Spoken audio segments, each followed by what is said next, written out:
All right, so episode 29. As I had said, the January anniversary had come and I knew without knowing that things were over. By the time March of 2024 came, I had pretty much stopped wearing my wedding ring. I think it was sometime in late January or February, I had gotten just sick of the financial stuff and asking my family for money. And I pretty much told him, you know what? You're going to man up. You got to man up because I cannot continue to ask my mom for money. And I'm going to start sending you the bills and I'm going to start sending you what you were responsible for paying for. And I expect you to help with that.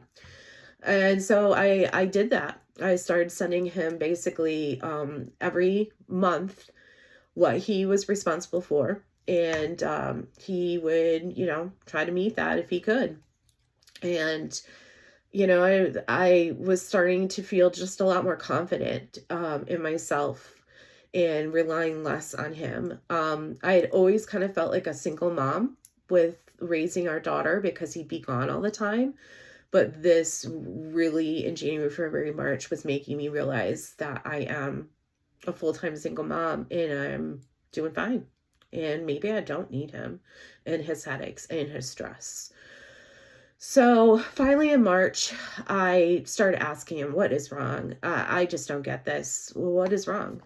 And what have I done? I don't want to talk about it. I don't want to talk about it. And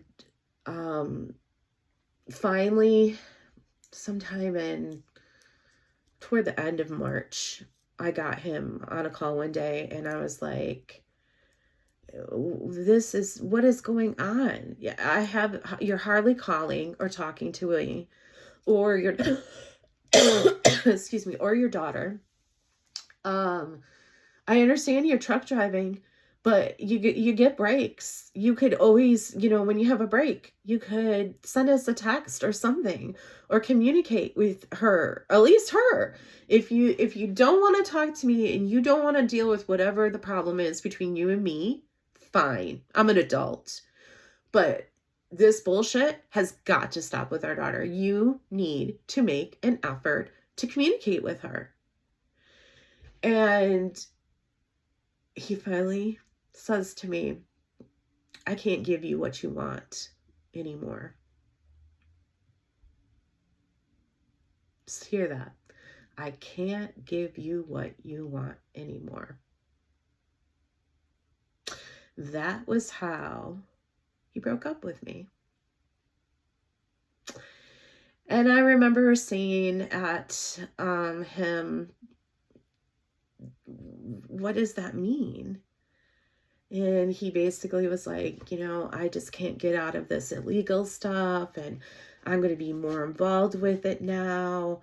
And, I'm not going to be around as much. And I'm like, hey, I've already wrapped my head around the fact that you're not going to be around as much because you're a truck driver now, which I am supporting your decision to do that. So I think I can survive with you not being as around as much.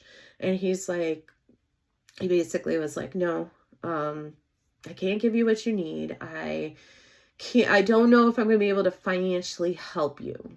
Saying that he was going to be probably paid under the table or some such nonsense. So he doesn't know if he's going to be able to help me and our daughter anymore. And so I was like, well, okay, so we're no longer together. So what? This means you're not my person. This means I got to start dating.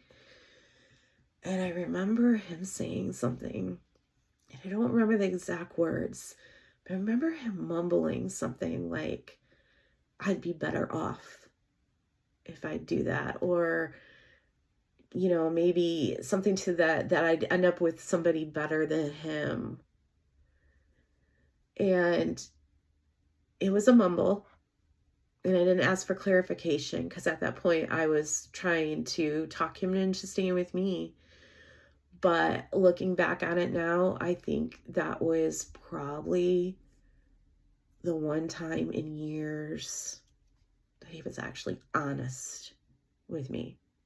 That he realized he had dug a hole with a person who didn't deserve it. And a little bit of his decent person came out and was like, Shannon, you don't deserve that.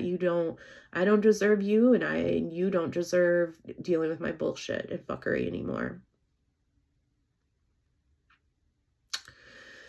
So I was, so I think over the next week or two, lots of crying, upset, begging him to stay, trying to figure out what I had done, and offering. I even remember before in a relationship, but specifically during this time when this happened, being like, maybe we need to be in an open marriage. And he never took it up. I don't think I could be in an open marriage, but I didn't want to lose him. When this all started hitting and that I knew, things were really going to change, I finally called my mom and had to break the news to her of what had been going on for years, and that I'd really been divorced and he was involved in these things, and call my dad, do the same. And even though my parents aren't together, I do love the fact that they both, without knowing it, were so supportive of me going through this. It wasn't a time for them to be like, oh, I told you so. What do you think was going to happen when you married someone from another country? Or, oh, he just wanted you for the status to become a citizen. Because I heard that from a lot of friends and stuff when we decided to get married.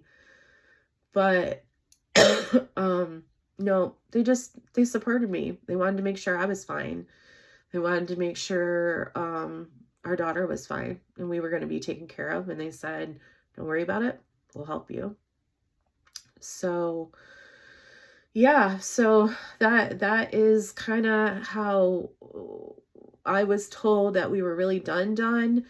But it was still kind of confusing because in my heart I was thinking, well, we're kind of not seeing each other really as it is, so why can't we still just be together and you can still be my person? And he would say to me, well, I'll still be there for you, but I just can't give you what you want.